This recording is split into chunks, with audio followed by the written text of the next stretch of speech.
today I'm going to talk about the number one issue that I'm asked about as a teacher and a tutor, and that is, how can I complete my homework, or how can I get my child to complete their homework? It is by far and away the number one issue that I'm asked about. And I have had lots and lots of years in teaching to consider what the best thing is to do, how to approach home learning, what strategies will actually work. Because theory is fine, and I will give you some theory in this video, but actually whenever I watch a video that I'm looking for help on, um, I want tips, something I can actually do, something I can change, something I can implement today, rather than just do the homework because you've been told to do it. So we'll go through everything I know in this video today. Tip number one then is work out what your motivation style is, what actually motivates you. So this goes for either you if you're doing the homework, or your child if it's them you're trying to help out. And it is to work out whether you are more of a carrot person or a stick person. And that is, are you motivated more by working towards a goal, competition, trying to beat somebody, or are you just trying to avoid getting told off? Either one of those is fine. I'm not judging what you actually prefer, but let's have a think of each one of those options. So if you're more of a carrot person, if you're more of a competitive person, you're drawn by rewards, you want to achieve something, maybe you're used to being set goals or targets. People that are more carrot people are usually people that do sports or outside hobbies. They're used to the structure of going after certain grades, whether that's in piano or gymnastics or swimming. And if you're a carrot person, that's important because we can then motivate you, or you can motivate yourself by the achievement of a goal. So you can actually be aiming towards scoring better in a particular test, getting a better grade, getting a better report, beating somebody else if that's what you need. If you need to be motivated by competition, that's absolutely fine. You can start thinking, right, my homework is going to get done because that's going to make me better at this. I'm going to pass this test, or I'm going to beat this person. It doesn't need to be it doesn't even need to be a real competition. If you just create it in your mind, that's absolutely fine. Now, alternatively, you might be a stick person, okay? You're not particularly intrinsically, which means internally motivated. You just want to avoid getting in trouble or getting told off. That's also fine. Lots of people do home learning because of that. But you've got to acknowledge that that is something that motivates you. Okay, I don't want to get in trouble, so I'm going to do my home learning so that I don't have a detention, so that I don't get grounded, or all of those things. There's lots of features within those that are going to influence those kind of things. For example, what kind of sanctions do you actually get at school? If you don't do your homework or home learning, does something happen? Do you get a detention? Well, that might be a motivator for people who are stick people. If you don't do your home learning or your homework and nothing happens, I can see why that would be a problem. If you need that motivation of, oh, I'm going to avoid getting in trouble, and nothing happens if you don't do your home learning, then we need to consider what other motivators there might be.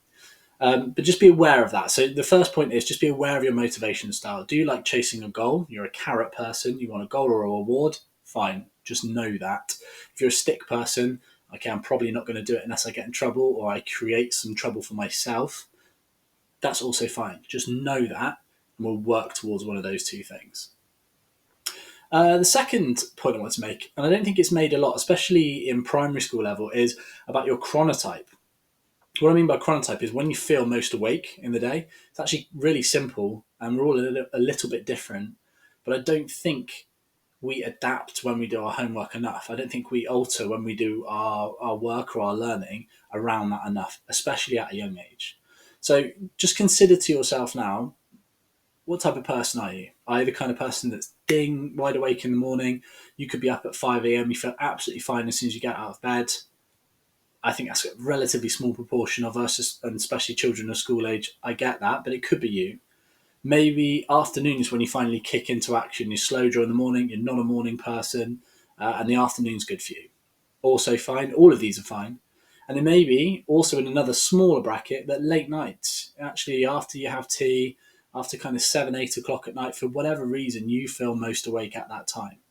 If you're in your teenage years, your body clock will shift so that you actually become really not a morning person, kind of by design, and you're more likely to feel wakeful after lunch, or lunchtime and onwards. But if you know that, then obviously you can give yourself a fighting chance. If you're not a morning person and you are really groggy in the mornings and you try to start your homework at 6 a.m., you're just never going to win that battle, are you? So you've got to know this as well. You've got to know when it works for you. Personally, I'm a morning person. I really fade if I make it past 9 p.m. at night, and I'll be lucky to still be awake kind of that time. I could never get any good work done at 9 p.m. That's why whenever I make these videos, usually it's daylight.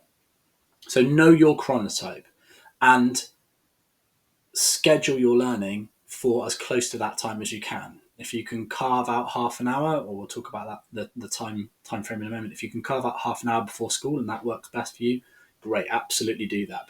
But fit it to you as best you can. The third one is actually about the length of time you'll be doing the learning. Now, you may or may not have heard of Pomodoro. Pomodoro is essentially a 25 or multiple 25-minute blocks of work. In a full number of Pomodoros, you're meant to do 25 minutes of work, 5 minutes rest, and then repeat that 4 times or multiple times. I think that's a stretch for anybody, especially at primary school level or early secondary school. But what I'd like you to consider doing is find the time that you're going to most be effective, whether that's morning, afternoon, or evening, and then do one Pomodoro session. So that means you will just have a timer. Try not make it your phone, because then you get caught up with notifications and things like that. And you're only going to do 25 minutes. You're going to put a timer on a watch or something else, or a kitchen timer. You're going to do 25 minutes. You're not going to do anything else apart from your homework for only 25 minutes. And if you grind to the end of that 25, it's been absolutely rubbish and you've hated every minute of it. When that 25-minute buzzer goes off, you just stop and you just leave everything where you are. That's fine. You give it your best shot for that 25 minutes. You might do very little. However, and what usually happens, but people just don't believe me on this till you try it, is you'll start off, you'll get going in that first 5 minutes, and actually those 20 minutes after that will probably be really productive, like surprisingly productive.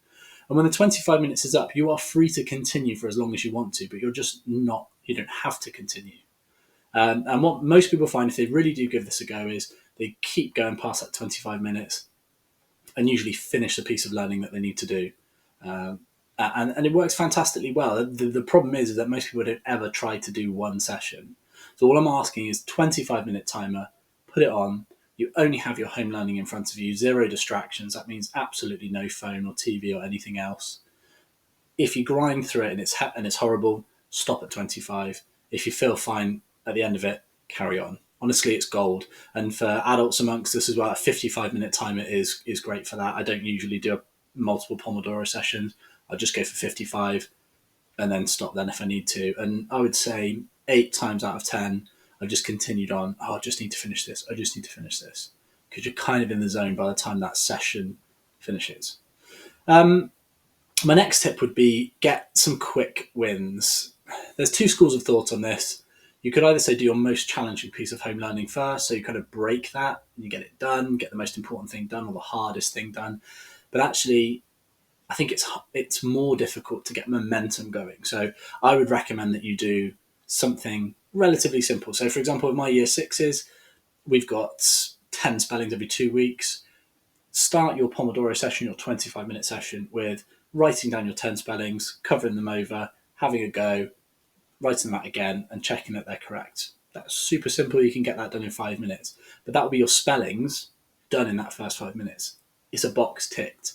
That then gives you momentum to go, well, do you know what? I'll try some inquiry learning. Or do you know what? I'll do that author's writing. Or I'll do some mathematician stuff.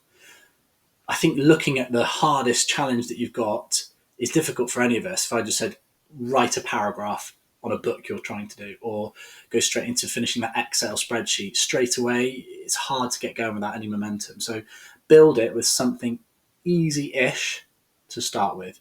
Get something ticked off your to-do list, see how you go.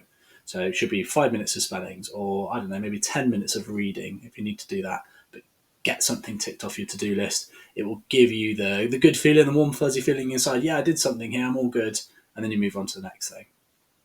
My final tip today, after all of that, so you worked out your motivation style, you worked out whether you work better on rewards, as in you like chasing a goal or chasing another person, competition, or you're motivated more by the stick, which is I'm going to tell myself off, I'm not going to allow myself to do something, or someone at school is going to tell me off, or there's going to be a sanction at home. Work out your motivation style. We've worked out that we're going to do our learning when it suits us best, suits our chronotype, when we're most awake. So maybe you're doing it in the morning, afternoon, evening, whenever fits you.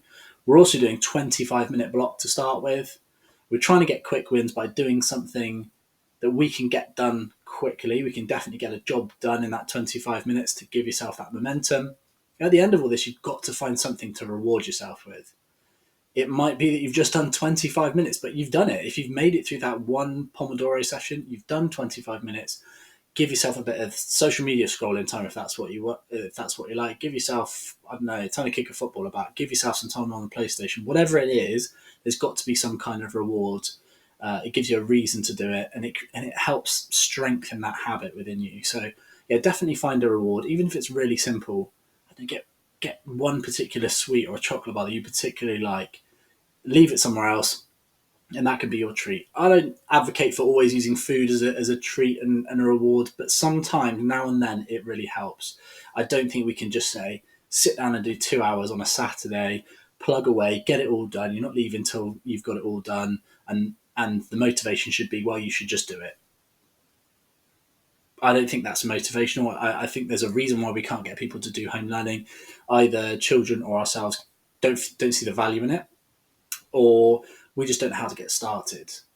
Now, as a teacher, I can see the value in it. I can see that the people who consistently do their home learning consistently do better in classes. I can see spelling improvements, absolutely, and they consolidate knowledge a lot better. Whether that motivates you when you're 10 or not, I can see why it wouldn't. So there's a value in it from a teacher point of view, but I also think getting started is the hard thing. And that's why all these tips have been centered around finding the time where it's easiest to get started. Pick a short amount of time so it's easier to get started. Pick a task that you like or is quicker or shorter or is easier so that it's easier to get started. Once you get going, I think you'll be absolutely fine. Hopefully you found these of some use. If you've got something which you think is just an amazing way to do homework and you think I should know it or other people should know it, please send a comment. Let me know, because I'd love to know something I can add to this list and share to other people. If we can make other people's lives easier, that's the whole point of this channel, really. Hope to see you again soon. Catch you later. Bye.